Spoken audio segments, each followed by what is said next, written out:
බුර්කිනා ෆාසෝ යනු අප්‍රිකාවේ බටහිර කොටසට වන්නට පිහිටා ඇති ඉතාමත් දිළිඳු රාජ්‍යයක්.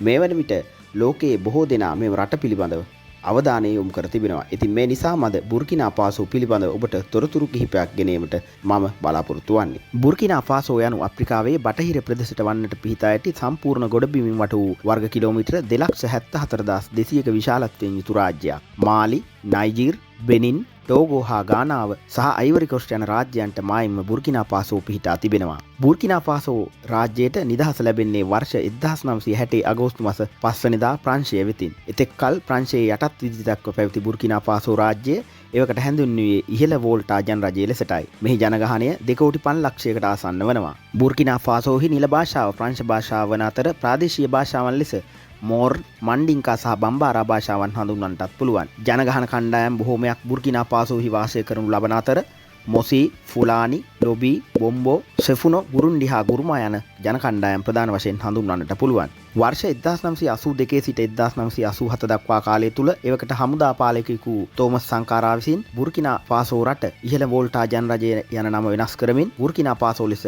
හඳුන්වනු ලැබුවා. බුර්කිනා ෆාසෝ යන්නේ අර්ථය වන්නේ යහපත් මිනිසුන්ගේ දේශය යන්නයි. බුර්කිනා ෆාසෝහි විශාලතම නගරය සහ අගනුවර වන්නේ ඔවාගාඩූගු නගරයයි. තෝමස් සංකාරා හමුදා නායකයා විසින් වර්ෂ 1982 සිට 87 වනතුරු ජනාධිපති ධුරය හෙබූ අතර ඔහු විසින් තම රටෙහි සංවර්ධනය වෙනුවෙන් මහඟු සේවයක් ඉටු කරනු ලැබුවා. ඉන් අනතුරුව වර්ෂ 1987 බ්ලේක් කොම්පාර්ට්ගේ නායකත්වයෙන් යුතු කුමන්ත්‍රණයකින් ඔහුව ඝාතනයට ලක් කරනු ලැබුවා. වර්තමානයේ වන විට ලෝකයේ බොහෝ දෙනා බුර්කිනා ෆාසෝ රට පිළිබඳව කතා බහ කරනු ලබන්නේ එරට තරුණ නායකයෙකු වන කපිතාන් ඉබ්‍රාහිම් ටොරේරේ නම් හමුදා නායකයාගේ ක්‍රියාකලාපය නිසාය. 2022 ජනවාරි මාස 23-24 දිනවල කුමන්ත්‍රණයකින් රටෙහි බලය ලබාගත් කපිතාන් ඉබ්‍රාහිම් ටොරේරේ තම රට සංවර්ධනය කරා ඉතා ඉක්මනින් ගමන් කරවමින් සිටිනවා.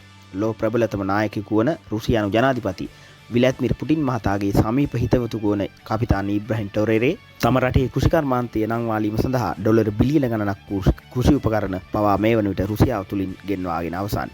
ඒ වගේම මෙම කාලවකවානුව තුලදී ඔහු විසින් කිලෝමීටර් 3000ක් පමණ තිබූ තම රටෙහි මහා මාර්ග පද්ධතිය තවත් කිලෝමීටර් 5000කින් වැඩි දියුණු කරමින් එය කිලෝමීටර් 8000ක් දක්වා සංවර්ධනය කර තිබෙනවා. මේ හැරුණු කොට ඉදිකිරීම් ශාස්ත්‍රය සහ අධ්‍යාපනය යන කටයුතු සඳහා කපිතාන් ඉබ්‍රාහිම් ටොරේරේ විසින් තවත් බොහෝ දෑ තම රට තුල සිදු කරමින් පවතිනවා. තම රටෙහි ඩොලර් බිලියන ගණනක් වටිනා වූ khනිජ සම්පත් බහුජාතික සමාන් වලට සූරා කෑමට ඉඩ නොදී ඒවා යොදා ගනිමින් තම රට සංවර්ධනය කිරීමට මෙම තරුණ හමුදා නායකයාට හැකියාව ලැබී තිබෙනවා. ලෝ බොහෝ දෙනෙක් මතපල කරන්නේ වර්ෂ 1987 දී මියගිය හමුදා නායකයෙකු වූ තෝමස් සංකාරාගේ නැවත උපදීමක් ලෙස කපිතාන් ඉබ්‍රාහිම් ටොරේරේ හඳුන්වනු ලබන බවයි. කෙසේ හෝ අප ප්‍රාර්ථනා කරන්නේ අප්‍රිකානු මහද්වීපයේ ඉතා දිනිඳු රාජ්‍යයක් වන බුර්කිනා ෆාසෝ රාජ්‍යය ඉතා ඉක්මනින් සංවර්ධනය කරා යොමු වී දුප්පත්කම තුරන් වේවා යන්නයි.